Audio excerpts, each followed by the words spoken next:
ನಮಸ್ಕಾರ. ನನ್ನ ಹೆಸರು ಛಾಯಾ ಅಂತ. ಒಂದು ಕಾಲೇಜಲ್ಲಿ ಕೆಮಿಸ್ಟ್ರಿ ಪ್ರೊಫೆಸರಾಗಿ ವರ್ಕ್ ಮಾಡ್ತಾ ಇದ್ದೀನಿ. ನನ್ನ ಇಂಟೆನ್ಷನ್ ಏನು ಈ ಚಾನಲ್ನ ಸ್ಟಾರ್ಟ್ ಮಾಡೋದಕ್ಕೆ ಅಂದರೆ, ಸಾಧ್ಯ ಆದಷ್ಟು ಕೆಮಿಸ್ಟ್ರಿ ರಿಲೇಟೆಡ್ ಟಾಪಿಕ್ನ ಸಿಂಪಲಾಗಿ ಕನ್ನಡದಲ್ಲಿ ಹೇಳೋ ಪ್ರಯತ್ನ ಮಾಡ್ತಿದ್ದೀನಿ. ಕೆಮಿಸ್ಟ್ರಿ ಇಷ್ಟ ಇಲ್ದಿರೋರು ಕೆಮಿಸ್ಟ್ರಿ ಕಡೆಗೆ ಸೆಳೆಯುವಂಥ ಪ್ರಯತ್ನನ ನನ್ನ ಚಾನಲ್ ಮುಖಾಂತರ ಮಾಡ್ತಾಯಿದ್ದೀನಿ. ಪರ್ಟಿಕ್ಯುಲರ್ಲಿ ಕನ್ನಡ ಮೀಡಿಯಂ ಹುಡುಗರಿಗೆ, ರೂರಲ್ ಹುಡುಗರಿಗೆ ಹೆಲ್ಪ್ ಆಗಲಿ ಅಂತ ಕೆಮಿಸ್ಟ್ರಿನ ಕನ್ನಡದ ಹೇಳುವಂಥ ಪ್ರಯತ್ನನ ನನ್ನ ಚಾನಲ್ ಮುಖಾಂತರ ಮಾಡ್ತಾಯಿದ್ದೀನಿ. ಸೊ ಅದಕ್ಕೆ ನೀವೇನಾದರೂ ರಾಣಿ ಚೆನ್ನಮ್ಮ ಯೂನಿವರ್ಸಿಟಿನಲ್ಲಿ ಓದ್ತಾ ಇದ್ದೀರಾ, 5th ಸೆಮ್ಮಲ್ಲಿ ಇದ್ದೀರಾ, ಕೆಮಿಸ್ಟ್ರಿನ ಒನ್ ಆಫ್ ದಿ ಮೇಜರ್ ಸಬ್ಜೆಕ್ಟಾಗಿ ತೊಗೊಂಡಿದ್ದೀರಾ ಅಂತಂದರೆ ನಿಮ್ಗೆ ಆಲ್ರೆಡಿ ಗೊತ್ತಿರುತ್ತೆ. ಕೆಮಿಸ್ಟ್ರಿನಲ್ಲಿ ಫೈನಲ್ ಇಯರಲ್ಲಿ ಇದ್ದಾಗ 2 ಪೇಪರ್ ಬರುತ್ತೆ, 5T 6T ಅಂತ. 5 ಥಿಯರಿ ಪೇಪರ್, 6 ಥಿಯರಿ ಪೇಪರ್ ಅಂತ. ಒಂದೊಂದು ಪೇಪರ್ಲೂ ಅಂದರೆ 5Tನಲ್ಲೂ 4 ಯೂನಿಟ್ ಬರುತ್ತೆ, ಯೂನಿಟ್ 1, 2, 3, 4 ಅಂತ.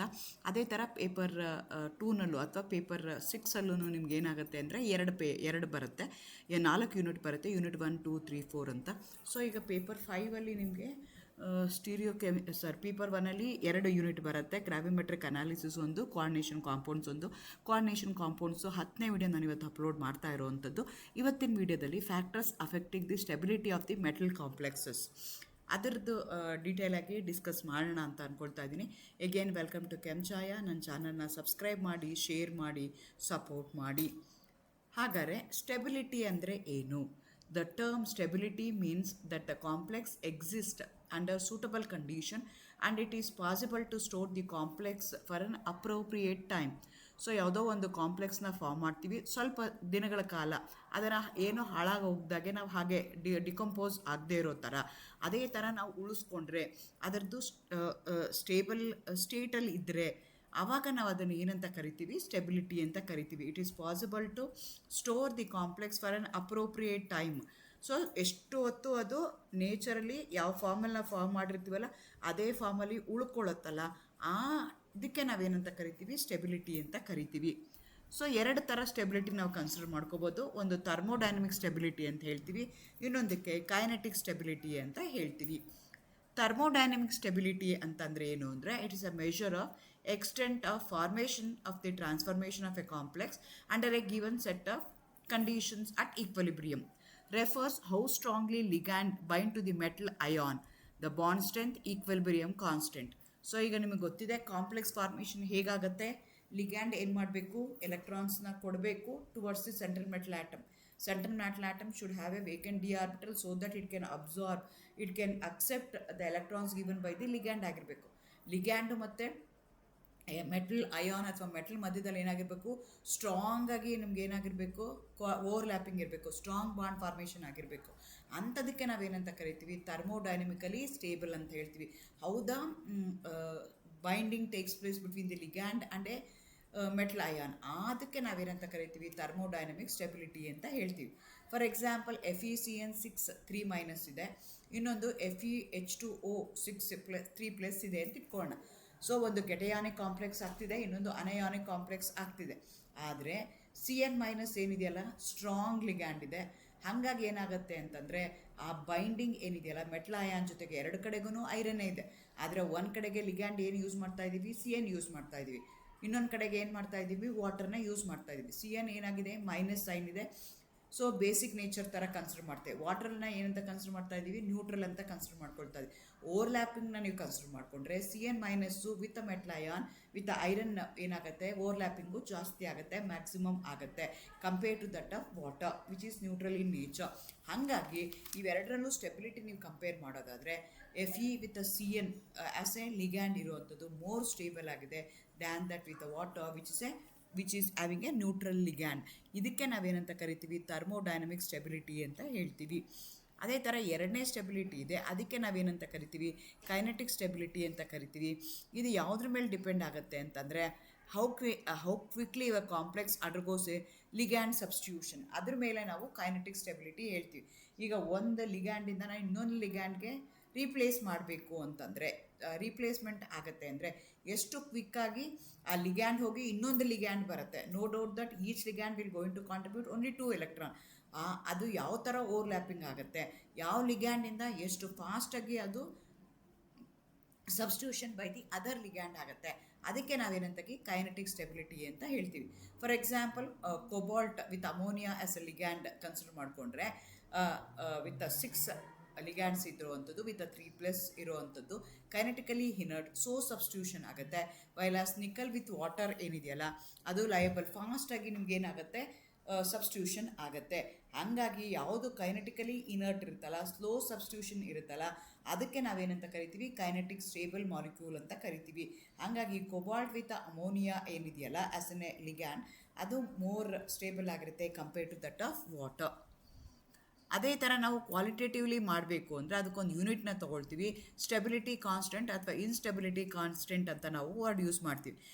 ಏನಾಗುತ್ತೆ, ಒಂದು ಅಯಾನ್ ಡಿಸೋಸಿಯೇಟ್ ಆಗುತ್ತೆ. ಡಿಸೋಸಿಯೇಟ್ ಆದಾಗ ನಮ್ಗೆ ಏನಾಗುತ್ತೆ, ಅಥವಾ ಅಯನೈಸೇಷನ್ ಆಗುತ್ತೆ. ಅಯನೈಸೇಷನ್ ಕಾನ್ಸ್ಟೆಂಟ್ ಅಂತ ಹೇಳ್ತೀವಿ. ಅದೇ ರೀತಿ ಕಾಂಪ್ಲೆಕ್ಸ್ಗೂ ನಾವು ಅಯನೈಸೇಷನ್ ಕಾನ್ಸ್ಟೆಂಟ್ನ ಕನ್ಸಿಡರ್ ಮಾಡ್ತೀವಿ. ಅದನ್ನು KI ಅಂತ ಹೇಳ್ತೀವಿ, ಅಥವಾ ಡಿಸೋಸಿಯೇಷನ್ ಕಾನ್ಸ್ಟೆಂಟ್ ಅಥವಾ ಇನ್ಸ್ಟೆಬಿಲಿಟಿ ಕಾನ್ಸ್ಟೆಂಟ್ ಅಂತ ಹೇಳ್ತಾರೆ. ಅಂದರೆ ನಿಮ್ಮ ಕಾಂಪ್ಲೆಕ್ಸ್ ಏನಾಗ್ತಾ ಇದೆ, ಸ್ಟೆಬಿಲಿಟಿ ಯಾವುದ್ರ ಮೇಲೆ ಡಿಪೆಂಡ್ ಆಗುತ್ತೆ, ಕಾಂಪ್ಲೆಕ್ಸು ಸ್ಟೇಬಲ್ ಆಗಿರಬೇಕು. ಸ್ಟೇಬಲ್ ಆಗಿಲ್ಲ ಅಂದರೆ ಏನಾಗುತ್ತದು, ಅಯನೈಸೇಷನ್ ಆಗುತ್ತೆ. ಅಯನೈಸೇಷನ್ ಆಗುತ್ತಲ್ಲ, ಅಯನೈಸೇಷನ್ ಯೂನಿಟ್ಗೆ ನಾವೇನಂತೀವಿ, KI ಅಂತ ಕರಿತೀವಿ, ಅಥವಾ ಇನ್ಸ್ಟೆಬಿಲಿಟಿ ಕಾನ್ಸ್ಟೆಂಟ್ ಅಂತ ಹೇಳ್ತೀವಿ. ಅದೇ ಥರ ರೆಸಿಪ್ರೋಕಲ್ ಆಫ್ ಇನ್ಸ್ಟೆಬಿಲಿಟಿ ಕಾನ್ಸ್ಟೆಂಟ್ ಏನಿದೆಯಲ್ಲ ಅದಕ್ಕೆ ನಾವು ಸ್ಟೆಬಿಲಿಟಿ ಕಾನ್ಸ್ಟೆಂಟ್ ಅಂತ ಹೇಳ್ತೀವಿ. Higher the value of the stability constant, greater is the stability of the complexes. So ಅದು ಈಸಿಯಾಗಿ ಡಿಸೋಸಿಯೇಟ್ ಆಗಬಾರ್ದು, ಅದು ಅದೇ ರೀತಿಯಾಗಿ ಇರಬೇಕು. ಆವಾಗ ಅದನ್ನು ನಾವು ಮೋರ್ ಸ್ಟೇಬಲ್ ಅಂತ ಹೇಳ್ತೀವಿ. ಅದೇ ರೀತಿ ಮೆಟಲ್ ಕಾಂಪ್ಲೆಕ್ಸಸ್ಗೆ ಸ್ಟೆಬಿಲಿಟಿ ಮಾಡೋ ಅಂಥದ್ದು not only the kinetic factor, not only the thermodynamic factor, there are other factors are there which going to decide the stability of the metal complexes. Those are the factors which going to affect the stability of the metal complexes. ನೋಡೋದಾದರೆ nature of the central metal, ನೀವು central ಮೆಟಲಲ್ಲಿ ಯಾವುದು ತೊಗೊಂಡಿದ್ದೀರಲ್ಲ ಅಯಾನು, ಅದ್ರ ಮೇಲೆ depend ಆಗುತ್ತೆ.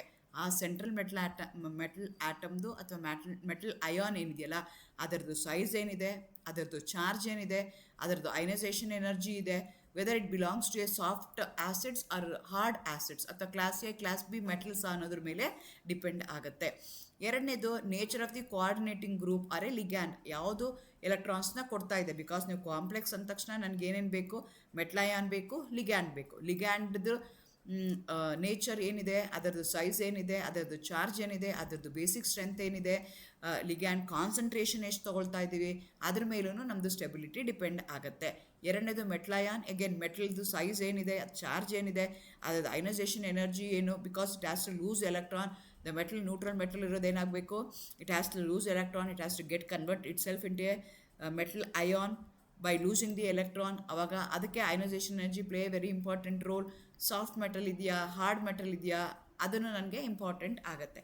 ಅದೇ ಥರ ಕೆಲವೊಂದು ಸಲ ಚಿಲೇಟಿಂಗ್ ಇರುತ್ತೆ, structure presence of the ring structure, chelating effect ಅಂತ ಕರಿತೀವಿ, ಅಥವಾ size of the chelating ring. ನೀವು ಆಲ್ರೆಡಿ ಸೆಕೆಂಡ್ ಇಯರಲ್ಲಿ ಓದಿದ್ದೀರಾ ಚಿಲೇಟಿಂಗ್ ಎಫೆಕ್ಟ್ ಅಂದರೆ ಏನು ಅಂತ. ಸೊ ಮಲ್ಟಿ ಡೆಂಟೇಟ್ ಲಿಗ್ಯಾಂಡ್ಸ್ ಏನಿರ್ತಾವಲ್ಲ, they going to form a ring like or cage like structure ಅಂಥ ಕಾಂಪೌಂಡ್ಸ್ಗೆ ನಾವೇನಂತ ಕರಿತೀವಿ, ಚಿಲೇಟ್ಸ್ ಅಂತ ಕರಿತೀವಿ. ಸೊ ಆ ಚಿಲೇಟ್ ಎಫೆಕ್ಟ್ ಹೇಗಿದೆ, size of the chelating ring ಏನಿದೆ, they going to form a ring like structure, ಆ ರಿಂಗ್ದು ಸೈಜ್ ಏನಾಗಿದೆ, number of the chelating rings ಎಷ್ಟಿದ್ದಾವೆ, ಎಂಟ್ರೋಪಿ ಎಫೆಕ್ಟ್ ಏನಾಗುತ್ತೆ, ಇದ್ರ ಮೇಲೆಲ್ಲನೂ ನನಗೆ ಸ್ಟೆಬಿಲಿಟಿ ಡಿಪೆಂಡ್ ಆಗುತ್ತೆ. ಇದಲ್ದಲೇ ಫೋರ್ಸಲ್ ಕಾನ್ಫಿಗರೇಷನ್ ಇರ್ಬೋದು, ಸಾಲ್ವೆಂಟ್ ಎಫೆಕ್ಟ್ ಇರ್ಬೋದು, ಸ್ಟೀರಿಕ್ ಎಫೆಕ್ಟ್ ಇರ್ಬೋದು, ಇವೆಲ್ಲ ಪ್ಯಾರಾಮೀಟರ್ಸನ್ನು they going to affect the stability of metal complexes. So ನೀವು ಮೊದಲನೇದು ತೊಗೊಳ್ಳೋದಾದರೆ nature of the central metal ಅಯಾನ್ನ ತೊಗೊಂಡ್ರೆ, ಸೆಂಟ್ರಲ್ ಮೆಟಲ್ ಅಯಾನ್ದು ಚಾರ್ಜು ಮತ್ತು ಸೈಜು ಅದು ಯಾವುದ್ರ ಮೇಲೆ ಡಿಪೆಂಡ್ ಆಗುತ್ತೆ, ಅದ್ರ ಮೇಲೆ ನನಗೆ ಸ್ಟೆಬಿಲಿಟಿ ಡಿಪೆಂಡ್ ಆಗುತ್ತೆ. The relative stabilities of many complex can be explained on the basis of simple electrostatic model. So between the metal and a ligand there will be electrostatic force of charge ಇರುತ್ತೆ, ionic nature ಇರುತ್ತೆ. More stable complexes expected to be formed by the combination of oppositely charged ions. Moreover, greater the charge, smaller the ions, greater the stability of the complex. ನಿಮಗೆ charge ಏನಿರಬೇಕು, ಜಾಸ್ತಿ ಇರಬೇಕು, size ಏನಿರಬೇಕು, ಚಿಕ್ಕದಿರಬೇಕು, ಆವಾಗ ನಿಮ್ಮದು stability of the complex ಜಾಸ್ತಿ ಆಗುತ್ತೆ. Metal ion ಯಾವುದು ಕಾಂಪ್ಲೆಕ್ಸಲ್ಲಿ ಇದೆಯಲ್ಲ ಅದರದ್ದು ಚಾರ್ಜ್ ಜಾಸ್ತಿ ಇರಬೇಕು, ಸೈಜು ಚಿಕ್ಕದಿರಬೇಕು, ಆವಾಗ ಅದರದ್ದು ಸ್ಟೆಬಿಲಿಟಿ ಇನ್ಕ್ರೀಸ್ ಆಗುತ್ತೆ ಅಂತ ಹೇಳಿದ್ರು. Smaller ions are favoured because their centres can be closer. ಯಾಕೆ smaller ions with a large charge ಇರಬೇಕು, ಸ್ಮಾಲ್ ಸೈಜ್ ಇರುವಂಥ ಅಯಾನ್ಸ್ ಫೇವರಬಲ್ ಅಂದರೆ they will be very close to the nucleus. The following hydroxo complexes will show the gradual increase in their stability with the increase in the charge of the metal ion. So ನೋಡಿ, charge ಜಾಸ್ತಿ ಆಗ್ತಾ ಹೋದಂಗೆ size ಏನಾಗ್ತಾ ಹೋಗುತ್ತೆ, ಚಿಕ್ಕದಾಗ್ತಾ ಹೋಗುತ್ತೆ. ಈಗ lithium ಹೈಡ್ರಾಕ್ಸೈಡ್ನ ತೊಗೊಂಡ್ರೆ K ಎಷ್ಟಿದೆ, 2 ಇದೆ. ಅದೇ ಥರ ನೀವು ಮೆಗ್ನೀಷಿಯಮ್ ಹೈಡ್ರಾಕ್ಸೈಡ್ ತೊಗೊಂಡ್ರೆ ಅದರದ್ದು ಸ್ಟೆಬಿಲಿಟಿ ಕಾಂಪ್ಲೆಕ್ಸ್ ಏನಾಗುತ್ತೆ, 10⁻² ಆಗುತ್ತೆ. ಅದೇ ಥರ ಇಟ್ರೇನಿಯಂ ಹೈಡ್ರಾಕ್ಸೈಡ್ನ ತೊಗೊಂಡ್ರೆ ಅದರದ್ದು +7 ಆಗುತ್ತೆ. ಅದೇ ಥರ ಥೋರಿಯಂ ಹೈಡ್ರಾಕ್ಸೈಡ್ನ ತೊಗೊಂಡ್ರೆ +10⁻10 ಆಗುತ್ತೆ. As the value of the stability constant increases, it indicates that the complexes become more and more stable. So ನೋಡಿ, ಲಿಥಿಯಮಲ್ಲಿ ಏನಾಗುತ್ತೆ, +1 ಚಾರ್ಜ್ ಇದೆ. ಮೆಗ್ನೀಷಿಯಮಲ್ಲಿ ಏನಿದೆ, +2 ಚಾರ್ಜ್ ಇದೆ. ಎಟ್ರಿಯಮಲ್ಲಿ ಏನಿದೆ, +2 ಇದೆ. ಥೋರಿಯಮಲ್ಲಿ ಏನಿದೆ, +3 ಇದೆ. ಆಸ್ ಅನ್ ಚಾರ್ಜ್ ಜಾಸ್ತಿ ಆಗ್ತಾ ಹೋದಂಗೆ ಸೈಜ್ ಚಿಕ್ಕದಾಗ್ತಾ ಹೋಗುತ್ತೆ. ಸೈಜ್ ಚಿಕ್ಕದಾಗ್ತಾ ಹೋದಂಗೆ ಅದ್ರದ್ದು ಸ್ಟೆಬಿಲಿಟಿ ಕಾನ್ಸ್ಟೆಂಟ್ ಏನಾಗ್ತಾ ಹೋಗುತ್ತೆ, ಜಾಸ್ತಿ ಆಗ್ತಾ ಹೋಗುತ್ತೆ ಅಂತ ಹೇಳ್ತಾರೆ. ಅದನ್ನು ನೀವು ಇಲ್ಲಿ ನೋಡೋದಾದರೆ, ಕಾಂಪ್ಲೆಕ್ಸ್ ಸ್ಟೆಬಿಲಿಟಿ ಡೇಟಾ ಪ್ರಕಾರ ನೋಡೋದಾದರೆ, ಲಿಥಿಯಂ ಕಾಂಪ್ಲೆಕ್ಸ್ಗೆ ಕೆ ಲಿಥಿಯಂ ಹೈಡ್ರಾಕ್ಸೈಡ್ ನಿಮ್ಗೇನಿದೆ, ಸ್ಟೆಬಿಲಿಟಿ ಕಾನ್ಸ್ಟೆಂಟ್ ಏನು ಹೇಳ್ತೀವಿ, ಲಾಕ್ ತೊಗೊಳ್ತೀವಿ, ಅಪ್ರಾಕ್ಸಿಮೇಟ್ಲಿ 0.30 ಇದೆ. ಮೆಗ್ನೀಷಿಯಮ್ ಕಾಂಪ್ಲೆಕ್ಸ್ ತೊಗೊಂಡ್ರೆ 10⁻² ಇದೆ. ಲಾಕ್ ತೊಗೊಂಡ್ರೆ ಏನಾಗುತ್ತೆ, ಸ್ಟೆಬಿಲಿಟಿ ಕಾನ್ಸ್ಟೆಂಟ್ 2 ಆಗುತ್ತೆ. ಎಟ್ರಿಯಂ ಕಾಂಪ್ಲೆಕ್ಸ್ ತೊಗೊಂಡ್ರೆ K=7 ಆಗುತ್ತೆ, ಅಥವಾ ಇನ್ಸ್ಟೆಬಿಲಿಟಿ ಕಾನ್ಸ್ಟೆಂಟ್ ಏನಾಗುತ್ತೆ, 7 ಆಗುತ್ತೆ. ಥೋರಿಯಂ ಕಾಂಪ್ಲೆಕ್ಸ್ನ ತೊಗೊಂಡ್ರೆ ಚಾರ್ಜ್ +4 ಇದೆ, 10 ಆಗುತ್ತೆ.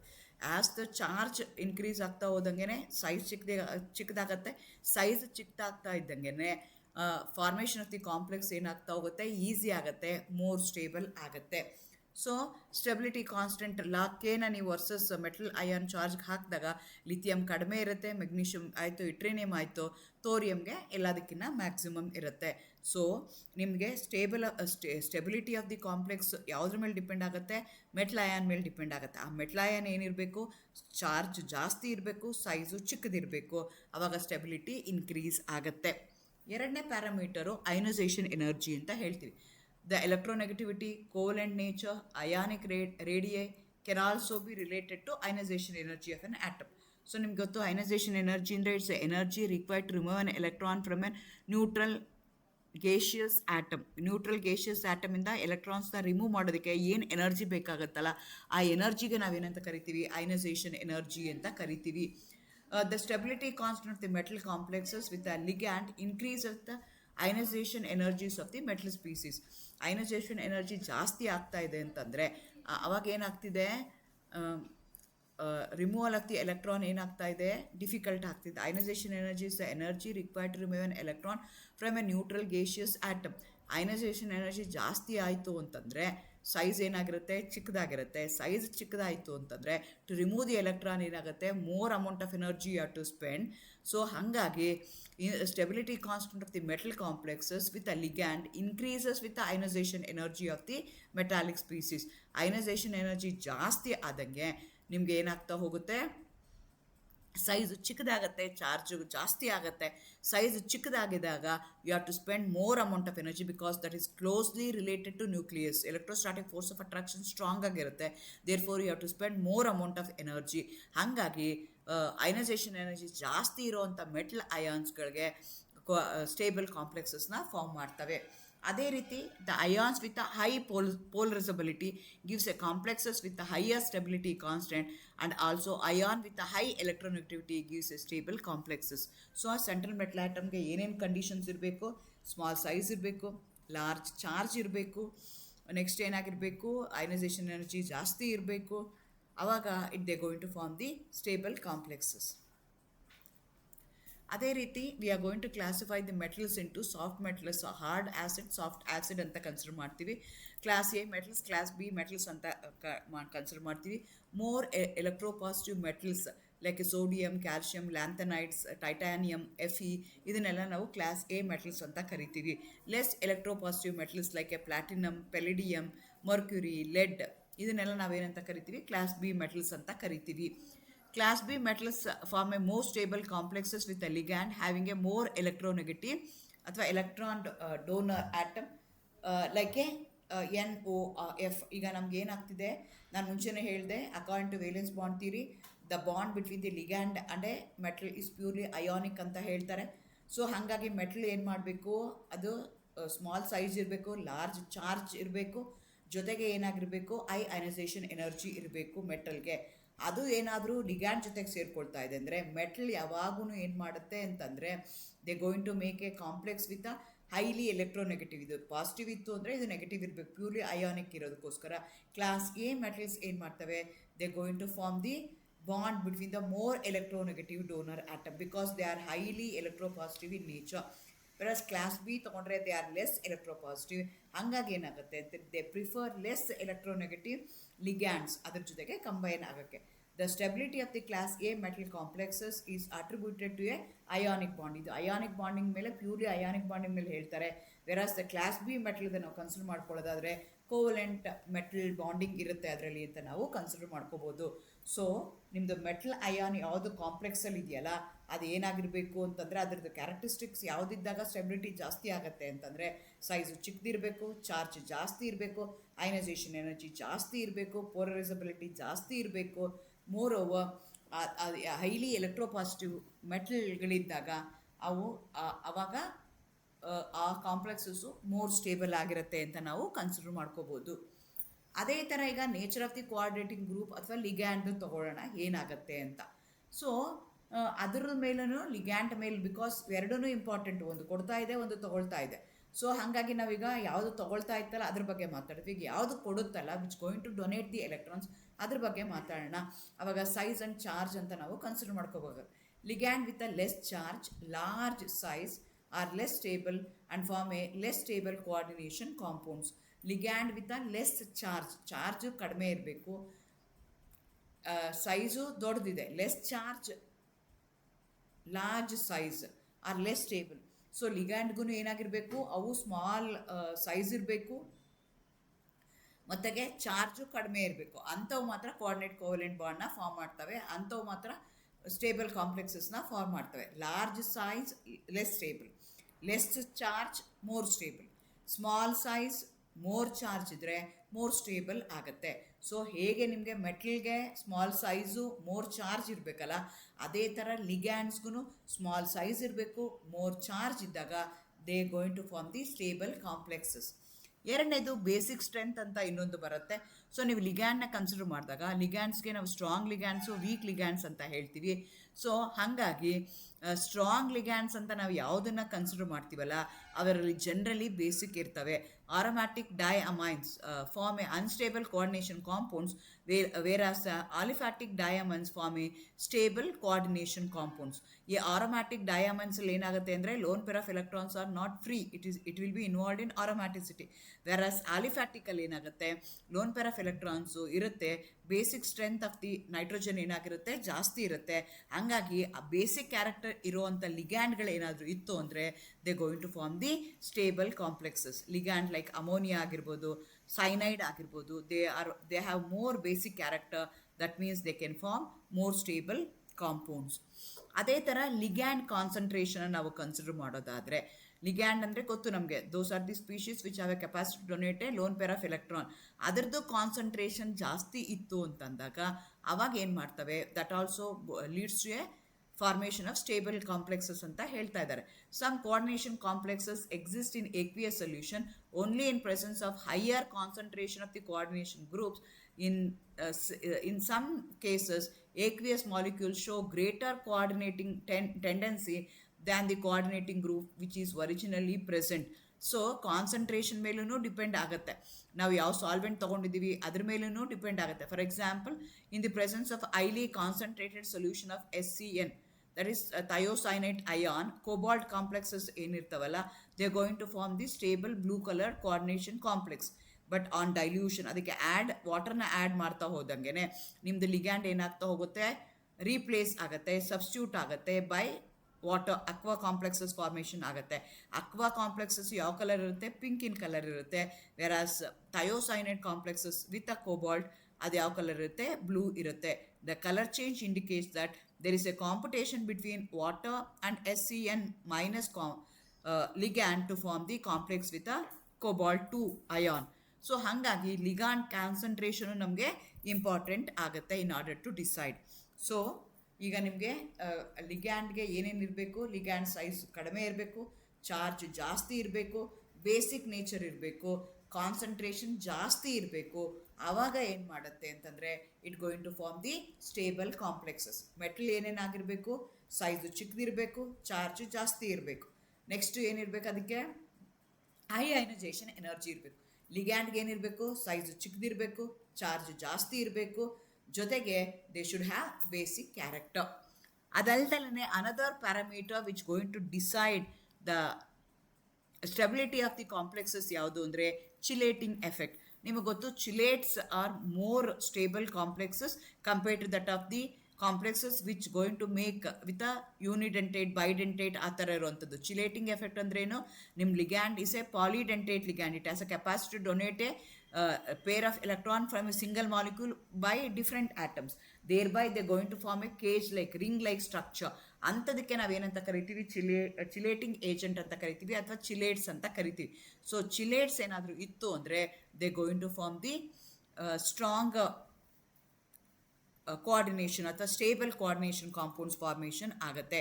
Multidentate ligand form a more stable coordination compounds than monodentate ಲಿಗ್ಯಾಂಡ್ಗೆ ಕಂಪೇರ್ ಮಾಡಿದ್ರೆ ಅವು ಜಾಸ್ತಿ ಕೊಡ್ತವೆ. Again size of the chelating ring, ಈಗ ರಿಂಗ್ ಲೈಕ್ ಸ್ಟ್ರಕ್ಚರ್ ಆಗ್ತಾ ಇದೆ, ಆ ರಿಂಗ್ ಸೈಜು ಯಾವುದಿದೆ ಅನ್ನೋದ್ರ ಮೇಲೂ ಡಿಪೆಂಡ್ ಆಗುತ್ತೆ.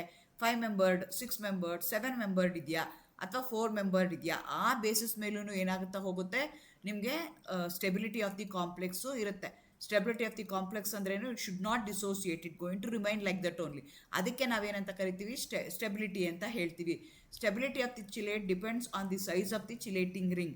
The stability of the coordination compound increases with a number of chelating ring. Number of chelating ring ಜಾಸ್ತಿ ಆದಂಗೆ ಸ್ಟೆಬಿಲಿಟಿ ಜಾಸ್ತಿ ಆಗ್ತಾ ಹೋಗುತ್ತೆ. It is found that 4 membered ring are unstable than 5 membered rings, which is common. 5 membered rings are common and stable. Chelating are saturated chelate ಅಂತ ಏನು ಕರಿತೀವಿ, rings following is decreasing order stability with increasing ring size ಹೀಗಾಗತ್ತೆ ಅಂತ. So ಯಾಕಾಗತ್ತೆ ಅಂದರೆ, the stability of the metal chelate decreases by increasing the chelate size. The higher membered rings are uncommon due to, ಯಾಕೆ ಅಂತಂದರೆ strain ಆಗುತ್ತೆ ಮಾಲಿಕ್ಯೂಲ್ಗೆ. Probability of a long chain multidentate ligand bonding more than 1 atom ಕಷ್ಟ ಆಗುತ್ತೆ. ಈ unstable ಫಾರ್ಮೇಷನ್ನು ಆಗುವಂಥ cases ಇರುತ್ತೆ. Generally it has observed that the saturated ligand form a 5 membered ring with the most stable product. For example ethylene diamine ತೊಗೋಬೋದು, ಅಥವಾ C2O2 ಕಾಂಪ್ಲೆಕ್ಸಸ್ನ ತೊಗೊಂಡ್ರೆ they going to form, because they are saturated, ಅದರಲ್ಲಿ ಯಾವುದೇ ರೀತಿಯಾದಂಥ double bond ಇಲ್ಲ. ಅಂಥ bond formation ಮಾಡಿದಾಗ ಅವು ಜನರಲಿ ಏನು ಮಾಡ್ತವೆ, 5 ಮೆಂಬರ್ಡ್ ರಿಂಗ್ ಫಾರ್ಮೇಷನ್ ಮಾಡ್ತವೆ. ಆದರೆ unsaturated ligands which going to contain a double bond ಇರುವಂಥದ್ದಾದರೆ, because they going to form the pi electron density is delocalised ಆಗಿರೋದಕ್ಕೋಸ್ಕರ they going to form a 6 membered ring ಮಾಡ್ತವೆ. For example acetyl acetone complexes with metal ಏನಿದೆಯಲ್ಲ, ಅವು they going to form the larger complexes. So saturated ಇದೆಯಾ ನಿಮ್ಮದು ligand, unsaturated ಇದೆಯಾ, ಆ basis ಮೇಲೂ stability depend ಆಗುತ್ತೆ. ನಂಬರ್ ಆಫ್ ಚಿಲೇಟಿಂಗ್ ರಿಂಗ್ಸ್ ಇದ್ದಾಗ ಸ್ಟೆಬಿಲಿಟಿ ಕಾನ್ಸ್ಟೆಂಟ್ ಏನೇನಾಗುತ್ತೆ ಅನ್ನೋದಕ್ಕೆ ಒಂದು ಎಕ್ಸಾಂಪಲ್ನ ನೋಡೋಣ. ಈಗ ನಂಬರ್ ಆಫ್ ರಿಂಗ್ಸ್ ಎಷ್ಟಿದೆ, 0 ಇದೆ. ಲಿಗ್ಯಾಂಡ್ ಯಾವ್ದು ತೊಗೊಂಡಿದ್ದೀವಿ, ಅಮೋನಿಯಾ ಇದೆ. ಐರನ್ ಜೊತೆಗೆ ಅಮೋನಿಯಾ ಲಿಗ್ಯಾಂಡ್ ಆಗಿ ಕಂಬೈನ್ ಆಯಿತು ಅಂದರೆ ಸ್ಟೆಬಿಲಿಟಿ ಕಾನ್ಸ್ಟೆಂಟ್ ಎಷ್ಟಾಗುತ್ತೆ, 3.7 ಆಗುತ್ತೆ. ಅದೇ ಕೋಬಾಲ್ಟ್ ಇದ್ರೆ ಏನಾಗುತ್ತೆ, 5.3 ಆಗುತ್ತೆ. ನಿಕ್ಕಲ್ ಇದ್ರೆ ಏನಾಗುತ್ತೆ, 7.8 ಆಗುತ್ತೆ. ಕಾಪರ್ ಇತ್ತು ಅಂತಂದರೆ 12.6 ಆಗುತ್ತೆ. So increase in the number of rings increases the stability of the compound. For example ಅದೇ ನಾನು 5 ಮೆಂಬರ್ಡ್ ರಿಂಗ್ ಫಾರ್ಮೇಷನ್ ಆಯಿತು ಚಿಲೇಟಿಂಗ್ ರಿಂಗ್ದು ಅಂತ ಇಟ್ಕೊಳ್ಳೋಣ. ವಿತ್ ಅಮೋನಿಯಾ ಏನಾಗುತ್ತೆ,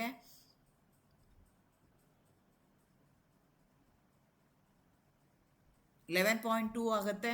ಸಾರಿ, ಅದೇನಾಗುತ್ತೆ, ಅಮೋನಿಯಾ ವಿತ್ 0 ವಿತ್ ಅಮೋನಿಯಾ ಇದ್ದರೆ ಎಷ್ಟಾಗ್ತಿತ್ತು, 3.7 ವಿತ್ ಐರನ್ ಆಗ್ತಾಯಿತ್ತು. ಅದೇ 5 ಇದ್ದಾಗ ಅಮೋನಿಯಾ ಏನು ಮಾಡುತ್ತೆ, 11.2 ವಿತ್ ಐರನ್ ಮಾಡ್ತಾ ಇದೆ, with a ligand, different ligand ಇರೋದ್ರಿಂದ. ಸೊ ಈ ರೀತಿಯಾಗಿ ನಂಬರ್ ಆಫ್ ಚಿಲೇಟಿಂಗ್ ರಿಂಗ್ಸನ್ನು play very important role in forming the stable complexes. ಅದೇ ಥರ ಎಂಟ್ರೋಪಿ ಎಫೆಕ್ಟ್ ಅಂತ ಹೇಳ್ತೀವಿ. The chief factor responsible for the stability of the chelate ring is the entropy change. Considering the electronic effect of the donor atom to be the same in the monodentate and bidentate ligand, it can be seen that the dissociation of a monodentate from the complex will be higher than that of the chelating bidentate. The dissociation of Ml bond in a monodentate will release the ligand completely from the coordination sphere of the metal, so that it can be easily swept off by the solvent. But the dissociation of 1 ml bond for the bidentate ligand does not release the ligand completely. Hence, the stability constant of the metal chelate must be higher. ಇದಕ್ಕೆ ನಾವೇನಂತ ಕರಿತೀವಿ, entropy factor ಅಂತ ನಾವು consider ಮಾಡ್ತೀವಿ. ಇದಲ್ಲದೆ other ಫ್ಯಾಕ್ಟರ್ಸ್ಗಳಿದ್ದಾವೆ, forced configuration ಅಂತ ಹೇಳ್ತೀವಿ. Ligand like paraffin ಅಥವಾ ಥ್ಯಾಲಸೈನಿನ್ ಅಂತ ಏನು ಹೇಳ್ತೀವಲ್ಲ, ಅಂಥ ಕೇಜ್ ಇದ್ದಾಗ, ಅಂಥ ಲಿಗ್ಯಾಂಡ್ಸ್ ಇದ್ದಾಗ have completely fused planar ring system from the extraordinary stable complexes with a metal ions that tend to give a planar complexes. So ಈ ಕೆಲವೊಂದು ಏನಾಗ್ತವೆ, when they're going to form a chelating, they're going to form the stable, if provided that your ligands are like a paraffins, your metal ion will be trapped inside that particular cage like structure. ಏನು ಮಾಡ್ತಾವಲ್ಲ, ಈಗ for example copper ಇದೆ, ಇಲ್ಲಿ ಆ copper ಏನಾಗ್ತಿದೆ ಅಂತಂದರೆ ಯಾವುದೇ ಕಾರಣಕ್ಕೆ ಹೊರಗಡೆ ಬರೋಕ್ಕಾಗಲ್ಲ, ಎಸ್ಕೇಪ್ ಮಾಡೋಕ್ಕಾಗಲ್ಲ. ಎನ್ಕ್ಯಾಪ್ಸುಲೇಷನ್ ಅಂತ ಹೇಳ್ತೀವಿ. It is encapsulation inside the phenanthrene complex ಒಳಗಡೆ, ಫಿನಾಂಥ್ರಿನ್ ಲಿಗ್ಯಾಂಡ್ ಒಳಗಡೆ ಹೋಗಿ ಸೇರ್ಕೊಂಬಿಟ್ಟಿದೆ. ಇದಕ್ಕೆ ನಾವೇನಂತ ಕರಿತೀವಿ, ಚಿಲೇಟಿಂಗ್ ಎಫೆಕ್ಟ್ ಅಂತ ಕರಿತೀವಿ. ಅದು ಏನಾಗ್ತಾ ಹೋಗುತ್ತೆ, ಇನ್ಕ್ರೀಸ್ ಆಗ್ತಾ ಹೋಗುತ್ತೆ. ಫೋರ್ಸ್ಡ್ ಕಾನ್ಫಿಗರೇಷನ್ ಅಂತ ಹೇಳ್ತೀವಿ. ಇವಾಗ metal ion will be force to be in that particular configuration. ಯಾವುದೇ ಕಾರಣಕ್ಕೆ ಚೇಂಜ್ ಆಫ್ ದಿ ಶೇಪ್ ಆಗೋಕ್ಕೆ ಸಾಧ್ಯ ಇಲ್ಲ. It cannot be escaped from that cage, it cannot be come out from that cage. ಆ ರೀತಿಯಾಗಿ ಎಲ್ಲ ಕಡೆಯಿಂದ ಅದು ಟೈಟಾಗಿ ಹೋಲ್ಡ್ ಮಾಡ್ಕೊಂಡಿರ್ತೀವಿ. ಅದಕ್ಕೆ ನಾವೇನಂತ ಕರಿತೀವಿ, ಎನ್ಕ್ಯಾಪ್ಸುಲೇಷನ್ ಆಫ್ ಮೆಟಲ್ ಅಯಾನ್ಸ್ ಅಂತ ಹೇಳ್ತೀವಿ. Because of that leads to a forced configuration. Because of that it going to form the stable complexes. ಅದೇ ಥರ nature of the solvent with the low dielectric constant, low dipole moment are expected to be increase in stability and stability constant. So low dielectric constant ಇರುವಂಥದ್ದು, low dipole moment ಇರುವಂಥ solvent ನಾವು use ಮಾಡಿದ್ರೆ stability increase ಆಗುತ್ತೆ. Hence strongly donor solvent decreases the stability constant of metal complexes. So ಯಾವ ಥರ solvent ನಾವು use ಮಾಡಬೇಕು, low dielectric constant ಇರಬೇಕು, ಲೋ ಡೈಪೋಲ್ ಮೂಮೆಂಟ್ ಇರಬೇಕು, ಸ್ಟ್ರಾಂಗ್ ಆಗಿ ಸಾಲ್ವೆಂಟು ಡೊನೇಟ್ ಮಾಡಬಾರ್ದು. ಆ ರೀತಿಯಾಗಿರುವಂಥ ಸಾಲ್ವೆಂಟ್ಗಳು going to increase the stability. ಅದೇ ಥರ ಸ್ಟೀರಿಕ್ ಎಫೆಕ್ಟ್ ಅಂತ ಹೇಳ್ತೀವಿ. ಸ್ಟೀರಿಕ್ ಎಫೆಕ್ಟ್ ಅಂದರೆ there should be A sufficient place for the ligand. ನೀವು ಬಲ್ಕಿಯರ್ ಇದ್ದರೆ ಒಳ್ಳೆಯದು ಅಂತೇಳಿ ನಾವು ಬಲ್ಕಿಯರ್ದು ಏನಾದ್ರು ತೊಗೊಂಬಿಟ್ವಿ ಅಂತ ಇಟ್ಕೊಳ್ಳೋಣ. ಅವಾಗ ಏನಾಗುತ್ತೆ, ಕೋಆರ್ಡಿನೇಷನ್ ಕಾಂಪೌಂಡ್ಸು ಫಾರ್ಮೇಷನ್ ಮಾಡೋದು ಕಷ್ಟ ಆಗುತ್ತೆ. ಕ್ಲಾಶಿಂಗ್ ಆಫ್ ದಿ ಕೋಆರ್ಡಿನೇಟೆಡ್ ಲಿಗ್ಯಾಂಡ್ಸ್ ಆಗ್ತವೆ. ಅವಾಗ ಏನಾಗ್ತವೆ ಅಂದರೆ ಆ ಲಿಗ್ಯಾಂಡ್ಸ್ ಏನಾಗ್ತವೆ, ಚೆನ್ನಾಗಿ ಕಾಂಟ್ರಿಬ್ಯೂಟ್ ಮಾಡೋಕ್ಕಾಗಲ್ಲ. ಇಟ್ ಕೆನಾಟ್ ಓವರ್ಲ್ಯಾಪ್ ಆಗದೆ ಇರೋದಕ್ಕೋಸ್ಕರ, because of the steric effect, because of the insufficient place, ಅದೇನಾಗ್ತಾ ಹೋಗುತ್ತೆ ಅಂತಂದರೆ they do not undergo proper overlapping ಇಲ್ಲ ಅಂತಂದರೆ ಅಯಾನಿಕ್ ನೇಚರ್ ಬರೋದಿಲ್ಲ. ಅಯಾನಿಕ್ ನೇಚರ್ ಬರಲಿಲ್ಲ ಅಂದರೆ ಸ್ಟೆಬಿಲಿಟಿ ಏನಾಗುತ್ತೆ, ಡಿಕ್ರೀಸ್ ಆಗುತ್ತೆ.